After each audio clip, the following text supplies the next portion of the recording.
Well, welcome this afternoon to a very special screening of The Wizard of Oz. We want to thank the Coolidge Corner Theater and Alfred P. Sloan Science on Screen Foundation for this opportunity. We've got a number of movies coming that are part of the Science on Screen series, and we're really fortunate today for a quick introduction to have an expert on tornadoes. This is Dr. John Knox, a Josiah Meigs distinguished teaching professor at the University of Georgia in the geography department, and he went to Wisconsin like me. So anyway, I'm really thrilled to have John do this for us, and he'll introduce the film and then we'll get going. Here we go. All right. Thank you, Richard. The title of my short talk is It's Not Just in Kansas Anymore, Tales of Traveling Tornado Debris and Tornado Alleys. So, The Wizard of Oz. This movie has a special place in the hearts of people around the world. It also has a special place in the hearts of meteorologists. You know why?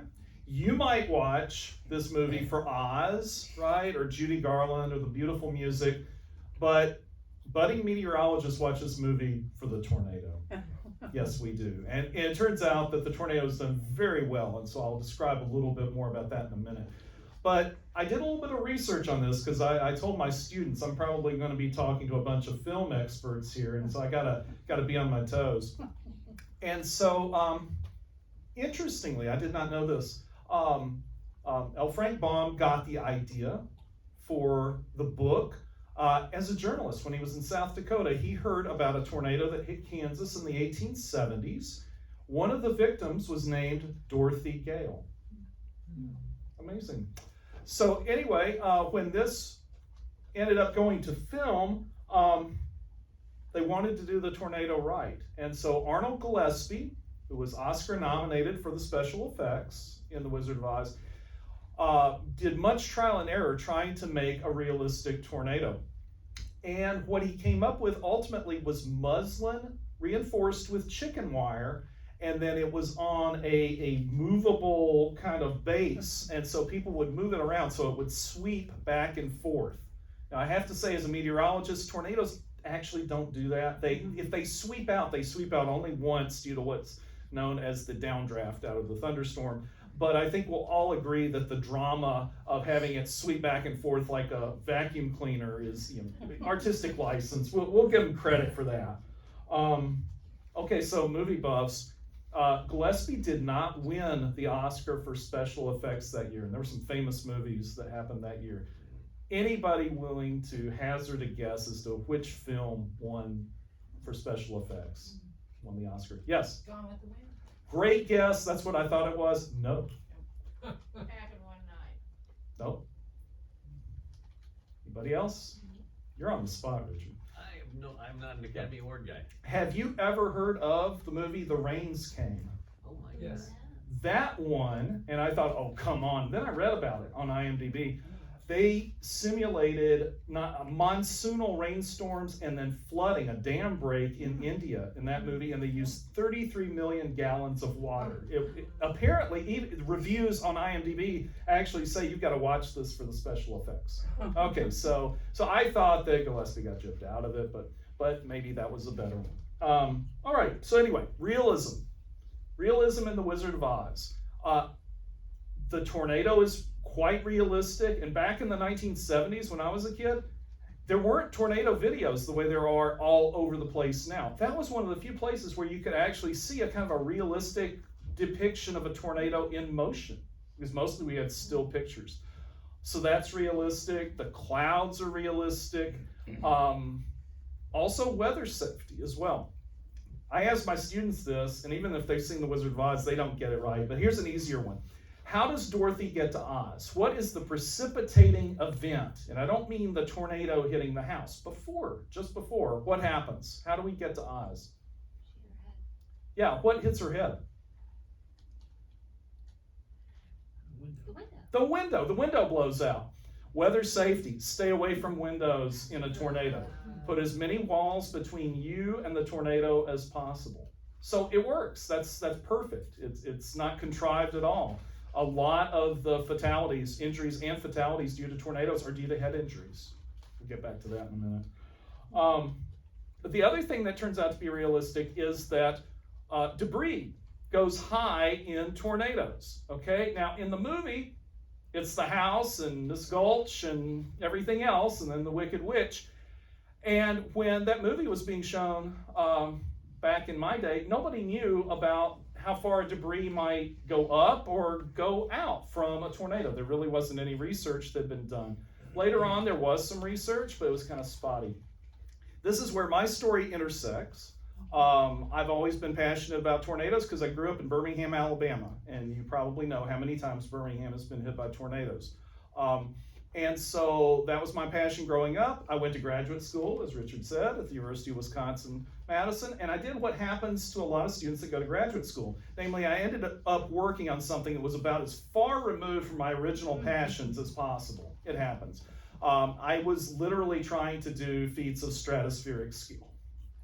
If you recognize that line from the movie. And I worked on the stratosphere, literally. But I eventually made my way back to weather, my first love. And then April 27th, 2011 happened. Anybody know what that date means? For weather people? Hey, little kid, yes? I know what it means. Tell me. The super tornado outbreak of 2011. Are you interested in weather? Are you a future UGA student? I love tornadoes a lot. Okay, we'll talk. We will talk. I recruit all ages. So anyway, yes, the super outbreak happened. The super outbreak of April 27th, 2011. That was the biggest tornado outbreak in world history. It was focused on Alabama and neighboring states. If you're from Northwest Georgia, you know about it because that was when Ringgold was hit very badly up near Chattanooga. But Alabama was severely hit with multiple tornadoes, including one that hit Tuscaloosa and Birmingham that was rated as an EF4 on a 5 scale of tornadoes and caused $2 billion in damage, just that one tornado, and killed, I think, 64 people. So anyway, those tornadoes were so concentrated and they hit populated areas, so many populated areas, that there was debris everywhere. Everywhere. Every household in North Alabama had debris in them, somewhere in the yard. And one woman in far north Alabama, close to the Tennessee line, named Patty Bullion, found some debris, found pictures. Actually, the first thing she found was a sonogram, and she thought, does somebody want this back? And then she found family pictures and other things of family she didn't know. Where did these things come from? So she created a Facebook page, and long story short, she reunited 1,700 objects with their original owners, sometimes all the way back into Mississippi, and the thing flew all the way into Tennessee, okay? A lot of what flew were photographs, especially old photographs, because they make wonderful airfoils. They fly really well in a storm. But other things that flew that we researched here at Georgia, a letter jacket went 50 miles across the state of Georgia. It caught the wind.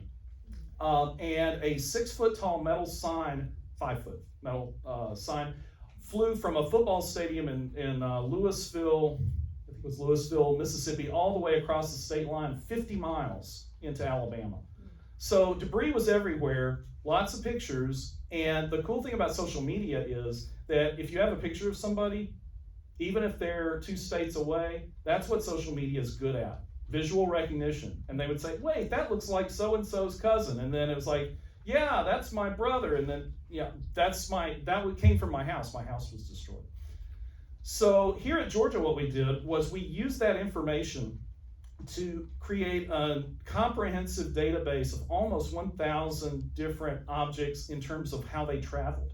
This allowed us to get trajectories of tornado debris. The longest one, which is still, I think, the unofficial world record, was 219 miles from Hackleburg, Alabama to the outskirts of Knoxville, Tennessee.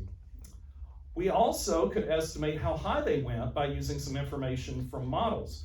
And we estimated that the debris went up to about 20,000 feet. 20,000 feet. 3 miles and a lot of change. That's crazy, isn't it? Since the 2011 outbreak and since the paper that we published in 2013 in the Bulletin of the American Meteorological Society, we've gotten independent confirmation that debris can go that high. Some of you were just talking to me before the movie about the Andover, Kansas tornado that just happened, and it has some spectacular tornado footage. dual polarization radar can see debris in thunderstorms, and the estimate of the debris from that storm was that it went up to 21,000 feet.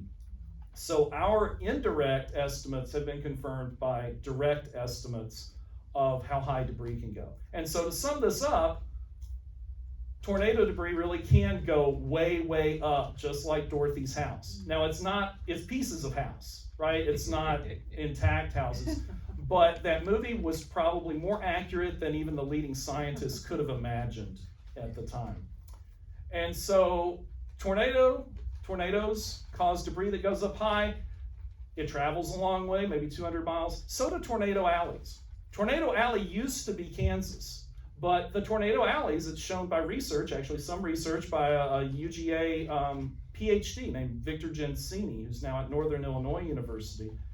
That research shows that the tornado alley is moving toward western Tennessee, western Kentucky. You can think of several tornado outbreaks that have happened in those areas in recent years. And it will also, with global warming, move northward. Look out, eventually, Wisconsin and Michigan during this century. So the tornado alleys are moving, the debris is moving, and so with that, I think I should stop now. I'm going to watch the movie. I'll be here for questions afterward, or recruitment, depending. But what I want you to think about during the movie is think about weather safety, an angle you may never have thought about it before, and think about how faithful the movie was to it. And also, in your own lives, consider protecting your head when you're encountering severe weather. Now, if you're a Wisconsin grad, you can do that in a very, very special way with a cheese head. Or as I tell my students, protect your head with cheddar. That's right.